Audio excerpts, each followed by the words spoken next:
आज मैं दो इंटरेस्टिंग मूवीज यानी गुलिवर्स ट्रेवल्स और आर्ट बॉय को एक्सप्लेन करूंगी। तो चलिए पहले गुलिवर्स ट्रेवल्स मूवी को एक्सप्लेन करते हैं। मूवी के स्टार्ट होते ही हमें एक लड़का दिखाया जाता है जिसका नाम गुलिवर होता है और वो हमेशा ही हैप्पी मूड पे रहा करता था, जो कि एक कंपनी के लिए काम करता था। एक दिन गुलिवर किसी लड़के का इंटरव्यू ले रहा होता है जिसमें वो उस लड़के से कुछ ऐसे क्वेश्चंस करता है जो जॉब से रिलेटेड नहीं होते, लेकिन तभी वो ये जान पाता है कि वो लड़का तो सिलेक्ट हो गया है। फिर गुलिवर उस लड़के को पूरे ऑफिस का विजिट करवाता है। वहाँ पर एक और लड़की भी होती है जिसका नाम डार्सी होता है और गुलिवर उस न्यू एम्प्लॉय को डार्सी से भी मिलवाता है। वो न्यू एम्प्लॉय उन दोनों को देखकर समझ जाता है कि गुलिवर उस लड़की में इंटरेस्टेड है, लेकिन गुलिवर की हिम्मत नहीं होती कि वो उस लड़की से कैसे बात करे। फिर गुलिवर और वो न्यू एम्प्लॉय दोनों एक लिफ्ट के जरिए जा रहे होते हैं, मगर इतनी ही देर में वहाँ पर डार्सी भी आ जाती है। तो वो न्यू एम्प्लॉय उन दोनों को अकेला छोड़कर वहाँ से चला जाता है ताकि वो दोनों एक दूसरे से बात करें, एक दूसरे को अंडरस्टैंड करें। नेक्स्ट डे हम गुलिवर को देखते हैं जो कि ऑफिस में एंजॉय कर रहा होता है, लेकिन इतनी ही देर में वहाँ पर वो न्यू एम्प्लॉय आ जाता है जो गुलिवर को बताता है कि क्या तुम जानते हो कि मेरी प्रमोशन हो गई है और अब से मैं तुम्हारा बॉस हूँ। फिर वो न्यू एम्प्लॉय गुलिवर को ये भी कहता है कि तुम्हारी नेचर ही है जिसकी वजह से अभी तक तुम्हें कोई प्रमोशन नहीं मिली, इसीलिए तुम्हें अपने नेचर को चेंज करना चाहिए, क्योंकि तुम्हारी नेचर की वजह से ही डार्सी भी अभी तक तुम में इंटरेस्टेड नहीं हुई। ये बातें सुनकर गुलिवर थोड़ा अपसेट हो जाता है और इसके बाद वो डार्सी के ऑफिस में जाता है। वहाँ जाकर वो एक फॉर्म उठा लेता है जो कि ट्रैवलिंग का फॉर्म था। डार्सी उससे पूछती है कि क्या तुम्हारा ट्रैवल में कोई इंटरेस्ट है, जिस पर गुलिवर कहता है कि यस, बहुत ज्यादा।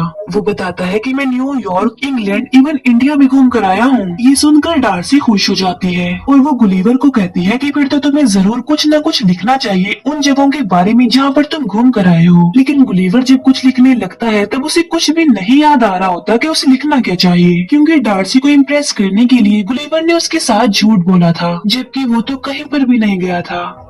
लेकिन तभी वो अलग अलग पैराग्राफ, अलग अलग आर्टिकल से अपना एक आर्टिकल बनाता है, जिसे देखकर डार्सी काफी खुश होती है और वो उससे काफी इम्प्रेस भी हो जाती है। डार्सी उससे कहती है कि फिर तो तुम्हें बरमूडा ट्रायंगल पर जाकर जरूर कुछ ना कुछ लिखना चाहिए। फिर नेक्स्ट डे गुलिवर बरमूडा के लिए निकल पड़ता है, जहाँ पर बोट का कैप्टन उसे बोट तक ले जाता है और उसे बोट चलाने की सारी इंस्ट्रक्शंस देता है कि आपने सिर्फ रेड निशान को फॉलो करते हुए आगे बढ़ना है और फिर तुम बरमूडा ट्रायंगल पर पहुँच जाओगे, और जब तुमने वापिस आना हो तो इस बटन को बैक घुमा देना। जिस पर गुलिवर कहता है कि ये काम मेरे लिए कोई बड़ी बात नहीं है, मैं तो देखना इसे कितनी आसानी से कर दूंगा। इसके बाद गुलिवर बरमूडा ट्रायंगल के लिए निकल जाता है, लेकिन रास्ते में ही उसकी आंख लग जाती है, उसे नींद आ जाती है। लेकिन तभी उसकी बोट एक समुद्री तूफान में फंस जाती है और जब उसकी आंख खुलती है तो जो कुछ भी वो वहाँ पर देखता है वो देखकर वो काफी शॉक्ड रह जाता है, क्योंकि बहुत से लोग उसकी बॉडी उसके चेस्ट पर खड़े हुए थे और उन लोगों ने गुलिवर को रस्सियों से बांधा हुआ था, और जो लोग उसके ऊपर चढ़े हुए हैं वो बहुत ही छोटे छोटे लोग हैं जिन्हें बोने लोग भी कहा जाता है। उन छोटे लोगों ने गुलिवर के ऊपर लकड़ी का एक ब्रिज भी बना रखा था और वो छोटे लोग गुलिवर को एक जॉइंट समझ रहे थे जो उन लोगों को मार देगा, उन्हें खा लेगा। वहाँ पर उन छोटे छोटे लोगों की एक पूरी आर्मी थी, वहीं पर उन छोटे लोगों की आर्मी का एक जनरल भी था। लेकिन तभी गुलिवर खुद को आजाद करने के लिए खड़ा होने की कोशिश करता है, लेकिन वो छोटे लोग उसे फिर से खींचने लगते हैं और तभी गुलिवर फिर से गिर जाता है और एक छोटा सोल्जर गुलिवर के नीचे आकर दब जाता है। फिर वो छोटे सोल्जर्स गुलिवर को खींचकर अपने किंग के पास ले जा रहे होते हैं। गुलिवर उनके किंग को कहता है कि ना तो मैं कोई जायंट हूँ और ना मैं कोई डीमन हूँ, बल्कि मैं एक नॉर्मल इंसान हूँ, और मुझे बताओ कि ये जगह कौन सी है, क्योंकि गुलिवर को अभी तक ऐसा लग रहा था कि जैसे उसके साथ कोई प्रैंक कर रहा हो। फिर वो छोटे सोल्जर्स गुलिवर को एक जगह पर कैद कर देते हैं। वहीं पर गुलिवर को एक और प्रिजनर भी मिलता है और इस प्रिजनर का नाम होरेशियो होता है, लेकिन होरेशियो गुलिवर जैसा नहीं था, बल्कि वो इन लोगों जैसा छोटा ही था। गुलिवर होरेशियो से पूछता है कि तुम यहाँ पर क्यों हो, जिस पर होरेशियो कहता है कि मैं प्रिंसेस से बहुत प्यार करता हूँ, इसीलिए प्रिंसेस के फियांसे यानी जनरल ने मुझे यहाँ पर लाकर प्रिजनर बना दिया है। और इतनी ही देर में वहाँ पर जनरल आ जाता है। गुलिवर उस जनरल को देखकर कहता है कि तुम एक बेवकूफ इंसान हो, जिस पर वो जनरल उससे पूछता है कि बेवकूफ का मतलब क्या होता है, जिस पर गुलिवर कहता है कि बेवकूफ का मतलब होता है सबसे बहादुर आदमी। इसके बाद वो जनरल खुद को बेवकूफ कहकर बुलाने लगता है। फिर एक दिन वो जनरल महल की जगह गुलीवर को लगाता है और खुद उसकी सवारी करता है। लेकिन तभी उनकी किंगडम पर दुश्मन की किंगडम अटैक कर देती है और पूरे पैलेस में आग लगा दी जाती है। और तो और प्रिंसेस को भी किडनैप करने की कोशिश की जाती है, लेकिन तभी वहाँ पर गुलीवर आकर प्रिंसेस को बचा लेता है। लेकिन पूरे पैलेस में अब आग लग चुकी थी और डर की वजह से लोग पैनिक कर जाते हैं, इधर उधर भागने लगते हैं और वहाँ पर लोगों की हलचल मच जाती है। तब गुलीवर उनसे कहता है कि सुनो, इसमें कोई टेंशन वाली बात नहीं है, आग मैं बुझा दूंगा। और फिर गुलीवर वहाँ पर लगी सारी आग बुझा देता है।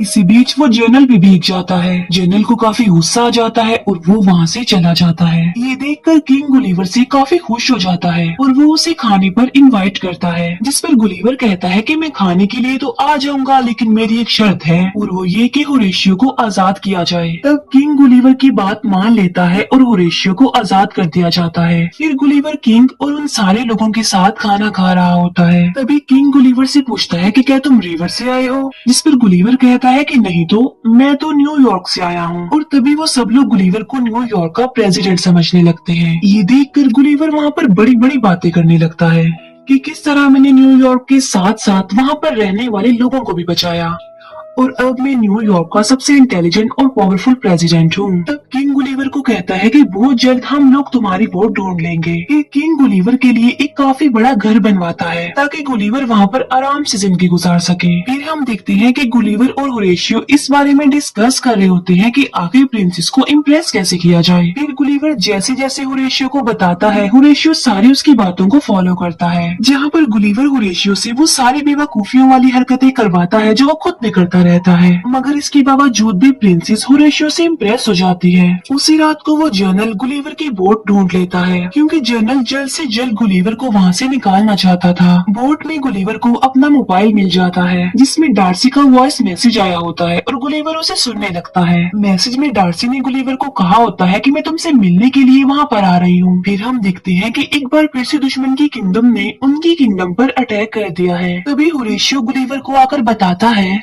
कि हमारे किंग ने किंगडम का जनरल तुम्हें बना दिया है, इसीलिए अब तुम्हें हमारे किंगडम की हिफाजत करनी है। फिर गुलीवर दुश्मन की किंगडम से लड़ने के लिए उनके सामने आता है। वो उन्हें समझाने की काफी कोशिश करता है कि यहाँ से वापस लौट जाओ, लेकिन दुश्मन गुलीवर की बात नहीं सुनते और पत्थरों से उस पर अटैक करने लगते हैं, जिसका गुलीवर पर जरा भी असर नहीं होता। फिर गुलीवर उनकी बोट्स को खींचकर किनारे तक ले आता है। इस तरह गुलीवर उनकी किंगडम को बचा लेता है और अब वो जनरल गुलीवर से और ज्यादा जेलस होने लग गया था। फिर गुलीवर और बाकी लोग अपनी जीत को सेलिब्रेट कर रहे होते हैं।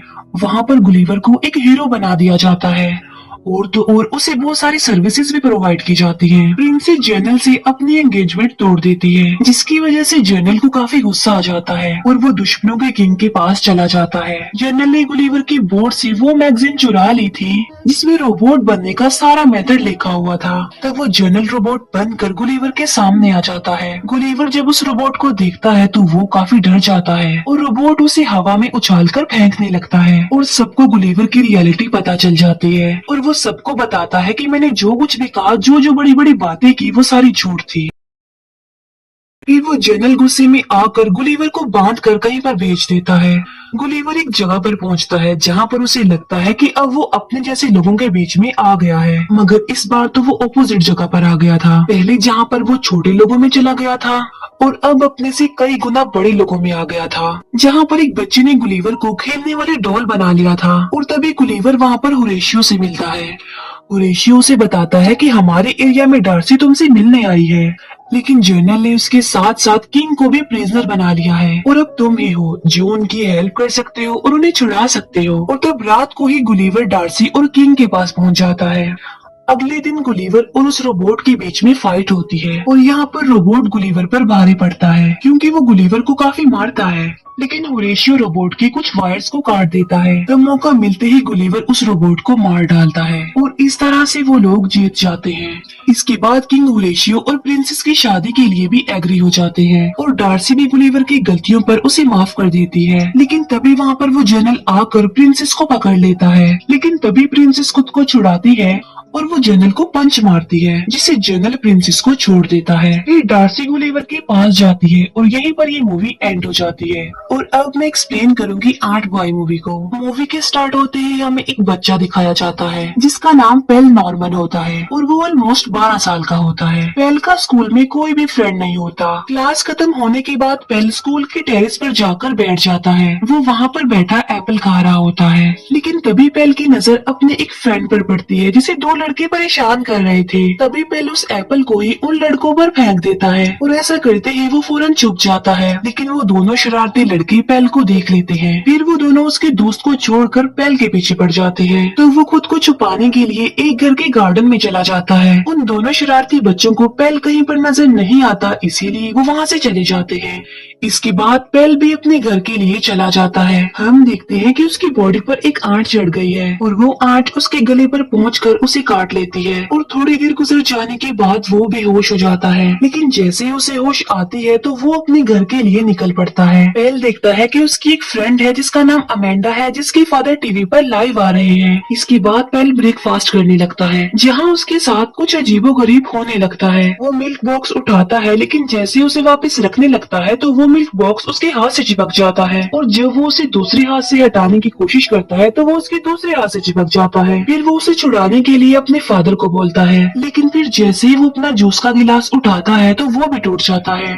फिर पेल अपने स्कूल में चला जाता है। स्कूल में जाकर पेल अपने एक फ्रेंड से टकरा जाता है। फिर वो क्लास में जाने के लिए दरवाजे को खोलने की कोशिश करता है, लेकिन दरवाजा बजाय खुलने के टूटकर उसके हाथों में ही आ जाता है। यहाँ पर ये बात तो क्लियर हो जाती है कि चीजें उसके हाथों से चिपक रही थी और वहीं पर पेल का फ्रेंड खड़ा हुआ ये सब कुछ देख पा रहा था। इसीलिए उसे पेल पर शक होने लगता है कि वो किसी पावर्स का मालिक है। फिर पेल स्पोर्ट्स की क्लास के लिए बाकी स्टूडेंट्स के साथ बैठा होता है। वहीं पर उसका फ्रेंड भी होता है जो उस पर नजर रख रहा था। और तभी टीचर सबसे पहले पेल को बुलाता है और उन बच्चों को कोई न्यू गेम सिखाने के लिए वो पहला टेस्ट पेल के साथ ही करता है। जैसे ही टीचर पेल पर अटैक करता है तो पेल जाकर नीचे गिर जाता है। फिर टीचर उसे दोबारा से उठने को बोलता है और तब पेल एक बार फिर से गिर जाता है और अब तीसरी बार पेल फिर से रेडी हो जाता है। वहाँ पर सारे बच्चे उनको देख रहे होते हैं। टीचर एक बार फिर से पेल पर अटैक करता है, लेकिन इस बार पेल एनर्जेटिक होकर मुकाबला करता है और वो हर बार टीचर के अटैक से बच जाता है। और लास्ट में वो अपने टीचर पर सिर्फ एक बार हल्का सा अटैक करता है, जिससे उसका टीचर काफी दूर जाकर गिरता है। पेल को देखकर सारे काफी हैरान रह जाते हैं और ये देखकर पेल वहाँ से भाग जाता है। फिर वो अपने घर के लिए जा रहा होता है, जहाँ पर उसका फ्रेंड भी आ जाता है। पेल का फ्रेंड उससे क्वेश्चंस करता है उसके पावर के बारे में, मगर पेल उसकी बातों पर ज्यादा ध्यान नहीं देता। तब पेल का फ्रेंड उसे सुपर हीरोज की एक कॉमिक बुक देता है। पेल उस कॉमिक्स बुक को पढ़ता है और साथ साथ सुपर हीरोज के ड्रीम भी देखता है। फिर पेल स्कूल जाते ही सबसे पहले अपने फ्रेंड के पास जाता है और वो अपने फ्रेंड को बताता है कि मुझे एक आंट ने काट लिया था और उसके बाद से ही मैं ऐसा हो गया हूँ, यानी मेरे साथ कुछ न कुछ अजीब हो रहा है। ये बात सुनकर पेल का फ्रेंड उसे अपने घर ले जाता है, जहाँ पर पेल को हर तरफ सुपर हीरोज के इक्विपमेंट्स मिलते हैं। इसके अलावा उसका घर काफी एडवांस था। पेल का फ्रेंड ये चेक करने की कोशिश करता है कि उसके पास किस किस्म की पावर है और वो अलग अलग तरह के एक्सपेरिमेंट्स करके ये सब कुछ चेक कर रहा था। जैसे कभी वो पेल से बुक बाइट करवाता है, कभी उसे हवा में फ्लाई करने की कोशिश करता है। इसके अलावा वो उसे सुपर हीरो का कॉस्ट्यूम भी पहनाता है ताकि वो बिल्कुल सुपर हीरो ही लगे। और काफी नाम सोचने के बाद फाइनली पेल अपने लिए आर्ट बॉय नाम सिलेक्ट कर लेता है। फिर हम देखते हैं कि एक चोर एक लेडी का पर्स चुरा कर भाग गया है। पेल उस चोर के पास जाता है और उस पर्स को वापस करने के लिए बोलता है। चोर उसे नॉर्मल बच्चा समझता है और उसे सीरियस नहीं लेता, इसीलिए वो पेल को डराने की कोशिश करता है और पेल पीछे पीछे होने लगता है। लेकिन तभी वो चोर देखता है कि ये बच्चा तो दीवार पर चढ़ रहा है और यहाँ पर पेल को अपनी एक और पावर का पता चल जाता है और पेल उस चोर को पकड़ लेता है। और इतनी ही देर में वहाँ पर पुलिस भी आ जाती है और उस चोर को पकड़ लेती है। तब ये सारी बात पेल अपने फ्रेंड को भी बताता है और साथ साथ वो उसे ये भी बताता है कि मैं दीवार पर भी चढ़ पाया। लेकिन जब वो अपने फ्रेंड को प्रैक्टिकल करके दिखाता है तब उसे नहीं हो पाता। पेल को अपने पावर्स के साथ साथ अपने वीक पॉइंट का भी पता चल गया था और वो ये कि अगर वो ज्यादा देर तक मीठा नहीं खाएगा तो उसकी पावर्स कमजोर हो जाएगी। फिर पेल अपनी पावर्स का इस्तेमाल करते हुए लोगों की हेल्प करने लग गया और देखते ही देखते वो आर्ट बॉय के नाम से फेमस हो गया और बच्चे भी आर्ट बॉय को फॉलो करने लगे। बच्चे आर्ट बॉय के फैन हो गए और उस जैसा दिखने के लिए सेम उसके जैसा ही कॉस्ट्यूम पहनने लगे। फिर एक दिन पेल की फ्रेंड अमेंडा जब अपने रूम में होती है तब वहाँ पर एक आदमी आता है जिसने अजीब से कपड़े पहने होते हैं। वो आदमी अमेंडा को किडनैप करके ले जाता है। यहाँ पर हम इस आदमी का नाम जान पाते हैं और इसका नाम फ्ली होता है। फिर अगले दिन हम देखते हैं कि एक बच्चा स्कूल की छत से लटका हुआ है जिसे देखकर आर्ट बॉय उसे बचाने के लिए जाता है। और जब आर्ट बॉय उसके पास पहुंचता है तो वो दिखता है कि ये कोई बच्चा नहीं बल्कि सिर्फ एक डॉल है जिसे वहाँ पर अमेंडा की सिस्टर ने रखा था आर्ट बॉय को वहाँ पर बुलाने के लिए ताकि वो आर्ट बॉय की हेल्प लेकर अमेंडा को वापस ला सके। अमेंडा की सिस्टर आर्ट बॉय यानी पेल को बताती है कि कोई फ्ली नाम का आदमी मेरी सिस्टर अमेंडा को किडनैप करके ले गया है। वो आदमी काफी अजीब दिखता है और उसके कपड़े भी काफी अजीब थे और वो कोई नॉर्मल इंसान तो नहीं था क्योंकि वो उड़ पा रहा था।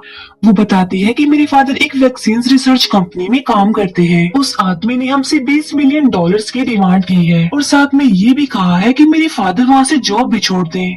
तब आर्ट बॉय अमेंडा को छुड़वाने के लिए रेडी हो जाता है, लेकिन जाने से पहले वो लोग पेल के फ्रेंड के घर पर आते हैं। अमेंडा की सिस्टर को वहाँ पर देखकर पेल का फ्रेंड उस पर गुस्सा करता है और उससे कहता है कि तुम्हें क्या जरूरत थी उसे यहाँ पर लाने की। फिर आर्ट बॉय अमेंडा को स्मेल करते हुए एक घर के पास पहुँच जाता है। उस जगह को देखकर पेल काफी हैरान रह जाता है क्योंकि ये वही जगह थी जहाँ पर उस आर्ट ने पेल को काट लिया था। इसके बाद आर्ट बॉय घर के अंदर चला जाता है। अंदर जाकर वो देखता है कि वहाँ पर बहुत सारे ग्लास बॉक्स पड़े हुए हैं जिनके अंदर बहुत सारे इंसेक्ट्स को कैद किया गया है। वहीं पर अमेंडा को भी एक ग्लास बॉक्स में कैद करके रखा गया था। आर्ट बॉय अमेंडा को वहाँ से निकालने का सोच ही रहा होता है कि तभी वहाँ पर फ्ली आ जाता है और फ्ली आर्ट बॉय को भी एक ग्लास बॉक्स में कैद कर देता है। और यहाँ पर फ्ली आर्ट बॉय को एक बात बताता है। वो बताता है कि अमेंडा के फादर की कंपनी में मैं एक एम्प्लॉय था जहाँ पर मैं एड्स पर रिसर्च करता था, लेकिन एक दिन फिर कंपनी ने मुझे बगैर कोई बात किए ही निकाल दिया और उसे इन्फॉर्म भी नहीं किया कि उसे क्यों निकाला जा रहा है। और इसी दौरान टेंशन लेने की वजह से मेरी मदर की भी डेथ हो गई। वो कहता है कि तभी के बाद से मैंने सोच लिया था कि मैं अमेंडा के फादर से बदला लूंगा क्योंकि अमेंडा के फादर ही उस कंपनी के ऑनर है। और तब से मैंने बहुत सारे इंसेक्ट्स पर भी एक्सपेरिमेंट्स करके अपनी पावर्स को बढ़ा लिया है ताकि मैं अपना रिवेंज ले सकूं। और जिस एंट ने तुम्हें काटा था वो मेरी ही एंट थी जिस पर मैंने अपना आखिरी एक्सपेरिमेंट किया था और उस आंट के काटने की वजह से आज तुम इन पावर्स की मालिक हो और ये हमारी आपस की लड़ाई है, इसीलिए तुम हमारे बीच में मत आओ क्योंकि यही तुम्हारे लिए बेहतर होगा। और ये लोग तुम्हें नहीं बल्कि तुम्हारी पावर्स को पसंद करते हैं, यानी ये लोग पेल को नहीं बल्कि आर्ट बॉय को पसंद करते हैं क्योंकि पेल एक कमजोर बच्चा है जबकि आर्ट बॉय पावर्स का मालिक है। ये बातें सुनकर पेल को अपना पास्ट याद आ जाता है और तब वो डिसाइड करता है कि वो आर्ट बॉय नहीं बल्कि पेल बनकर ही जिंदगी गुजारेगा। फिर एक दिन पेल अपनी क्लास में होता है। वहाँ पर फ्ली आ जाता है जो पेल के फ्रेंड को पकड़ लेता है। तब उसे बचाने के लिए पेल फिर से आर्ट बॉय बन जाता है। अब क्योंकि पेल ने काफी देर से मीठा नहीं खाया था तो इसीलिए वो कमजोर हो गया था, यानी उसकी पावर्स अब काम नहीं कर रही थी। फिर फ्ली पेल की फ्रेंड को लेकर उसके सामने आ जाता है, लेकिन जैसे ही पेल एक ड्रिंक पीता है तो उसकी पावर्स वापस आ जाती हैं। लेकिन तब तक फ्ली पेल की फ्रेंड को लेकर जा चुका था। तब आर्ट बॉय अपने फ्रेंड का मिरर इस्तेमाल करते हुए एक जंगल तक पहुंच जाता है जहां पर उसे अपना फ्रेंड एक ट्री के साथ बंधा हुआ मिलता है। और जैसे ही आर्ट बॉय उन रस्सियों से अपने फ्रेंड को आजाद करता है तभी वहाँ पर फ्ली आ जाता है और आर्ट बॉय और फ्ली की लड़ाई हो जाती है। इसी दौरान पेल का फ्रेंड पुलिस को भी कॉल कर देता है। फिर वो लोग फ्ली के पीछे लगे एक पाइप को निकाल देते हैं जिससे खून बहने लगता है और फ्ली भी अब कमजोर होने लगता है, जहाँ पर आर्ट बॉय उसे बहुत ज्यादा मारता है और उसे उठाकर दूर फेंकता है। लेकिन फ्ली अब उठ नहीं पाता और तभी वहाँ पर पुलिस आ जाती है जो फ्ली को पकड़ लेती है और उसे अरेस्ट करके ले जाया जाता है। इसके बाद पेल डिसाइड करता है कि वो आर्ट बॉय बनकर ही रहेगा और लोगों की हेल्प करेगा। और इसके साथ ही आर्ट बॉय मूवी भी यहाँ पर एंड हो जाती है। Thank you for watching.